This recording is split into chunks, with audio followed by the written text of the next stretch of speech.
Hey everyone, I finished watching the next Street Sharks episode. Can't remember the name of the episode now. 20,000 Sharks Under the Sea or something. I don't know. It was one of those dumb titles that doesn't really, like it really extremely vaguely fits the episode. And this is a kind of an odd episode for Street Sharks. It's very different from a lot of the other ones. Like, there's a few other episodes that feel different, but this one, like, really feels different. Like, this feels like a completely different show. Like, just swap out the sharks for, I don't know, some other, like, random cartoon characters, and this plot kind of works. Like, it doesn't really need the specific sharks. There's nothing about them that makes this plot have to have them in it.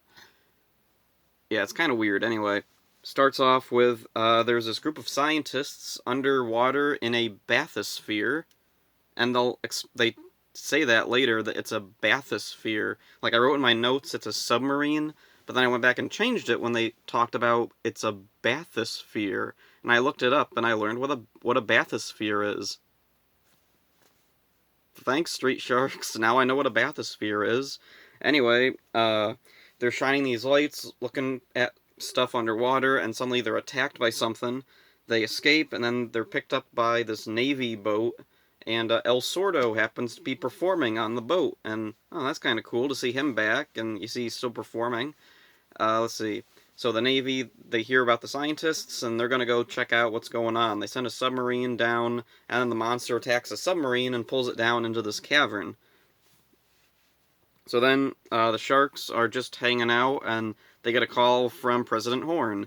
Ripster answers, and President Horn talks about there's this boat from the Navy that got attacked by this monster, and Ripster's like, oh yeah, El Sordo told us about that. And I was just kind of like, so why are you just standing around? Shouldn't you have already been getting ready to go? Like El Sordo tells you, and you don't consider that important enough to listen to? You have to wait for this guy to tell you? Kind of a jerk move for you, Ripster, and the rest of them. I don't know, it's really weird, and this kind of highlights a big problem with the episode. El Sordo doesn't need to be in this episode, which is really frustrating because I like El Sordo. He's a cool character, but again, like a lot of the previous episodes where they bring back an old character, they don't seem to have any kind of idea on how to use them. Like El Sordo's just there. I'm guessing because they looked at the episode and they were like, it's kind of a dry episode. Let's stick a guest character in there. So anyway, the sharks. Oh, and there's a weird thing with President Horn when he's talking to Ripster over the phone.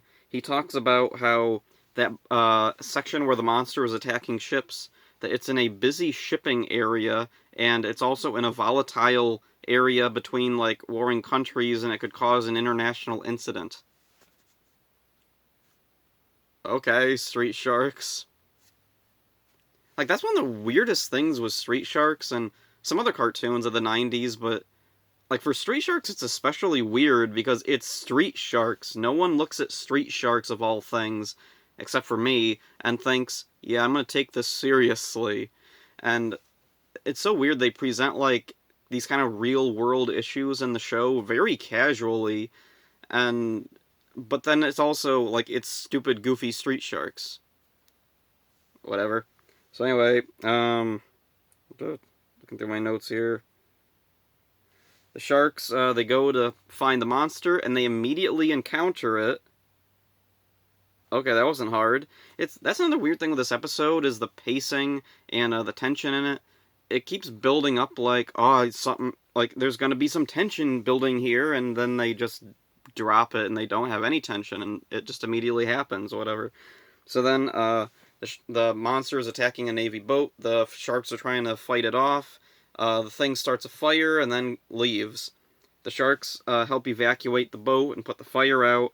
And we also are introduced to this angry, yelly general guy who yells a lot about, the monster needs to be eliminated or whatever, and don't get in my way, I'm the general here. And he's not going to be important at all, but for some reason they keep having him in the episode. So then the sharks go down with the bathysphere to find the submarine that was pulled down earlier. And, oh, they also have Benz with them. But not Dr. Lena. Yeah, the other episode, where she showed up was like just a freak episode, I guess. So anyway, they find a submarine almost immediately. That was easy.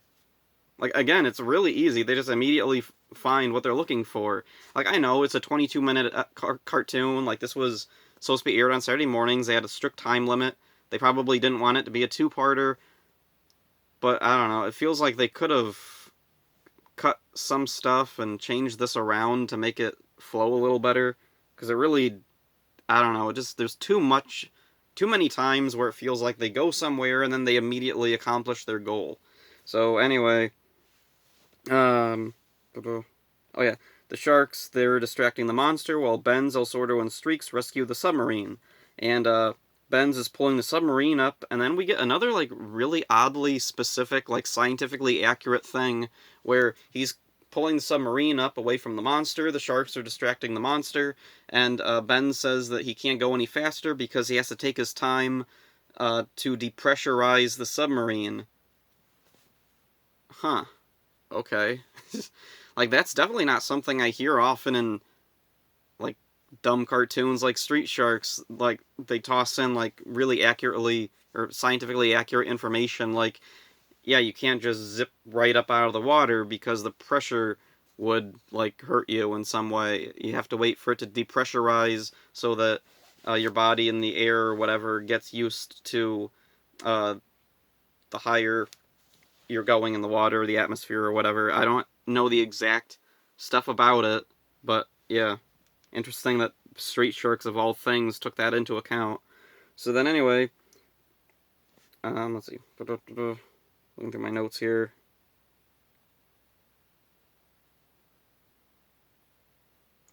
Okay,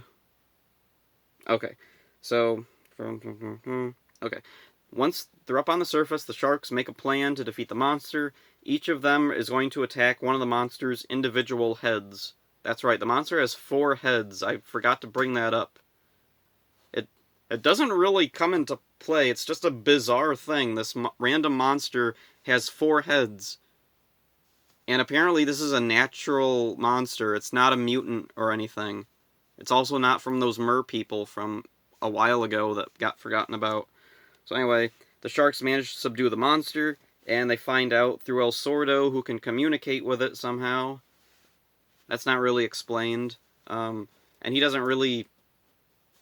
Like, they don't really make it clear that's what's happening. Like, he just tells them what the monster feels, and they go along with it. And I'm thinking it probably had something to do with El Sordo's origin. He was a human who had a pet, like a swordfish, or, well, a swordfish partner in a circus, and he could communicate with the swordfish really well. The swordfish was trained, it could respond to his commands, so it probably gives him a bit of an affinity for communicating with sea creatures, but they never bring that up.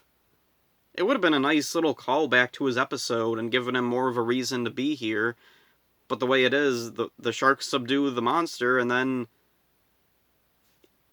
I think the sharks probably could have come to the same conclusion he did, without having to talk to the monster, whatever. Anyway, the monster was only attacking out of fear, and it's not violent naturally.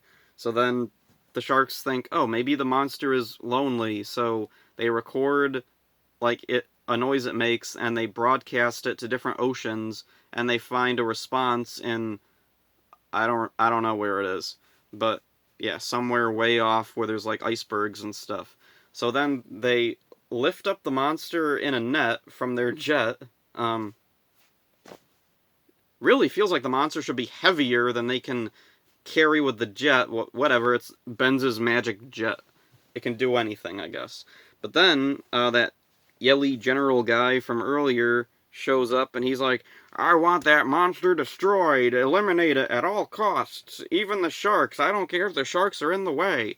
And then Ripster calls up the president and then gives the general the phone, and the president tells him not to hurt the monster or the sharks, and the general's like, okay. Great scene. Why didn't they just cut this guy? Why was he in the episode at all? Whatever.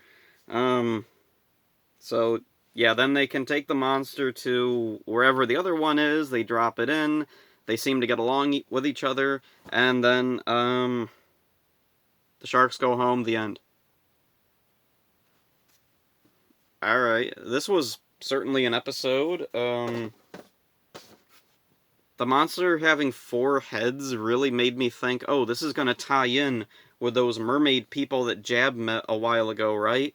No. Like, I was thinking this was gonna be some kind of creature they made to fight the, was it Neptunians or whatever, whoever their enemies were? Or this was gonna be the result of some kind of radioactive mutation, kind of like Clamando. He was a guy who fell in the water and mutated into a clam monster. Did this thing, like, run into Malcolm Medusa's pollution? No. They don't try to tie this into Street Sharks, like, at all. Like, aside from El Sordo and the sharks themselves, there's basically nothing in here that has anything to do with Street Sharks. It's kind of frustrating.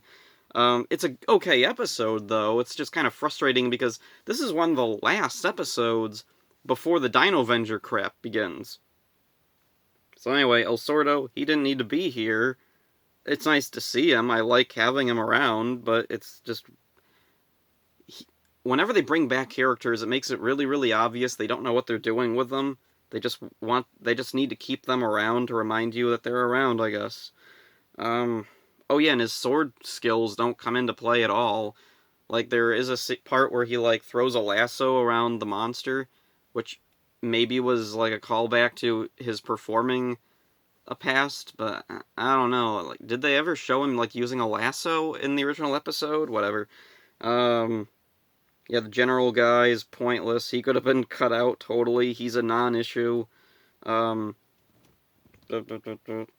Oh yeah, one of the things I was thinking about was, with the mer people that Jab encounters, they never show up. They're never mentioned again.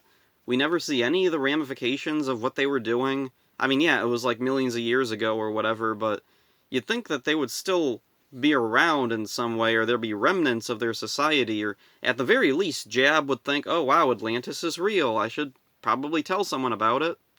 Nope. So it made me wonder a few things, like, was that originally intended to be, like, the jumping off point for a spin-off or something? Were they gonna have a spin-off with mermaid people? That might have been kind of interesting, but it never happened.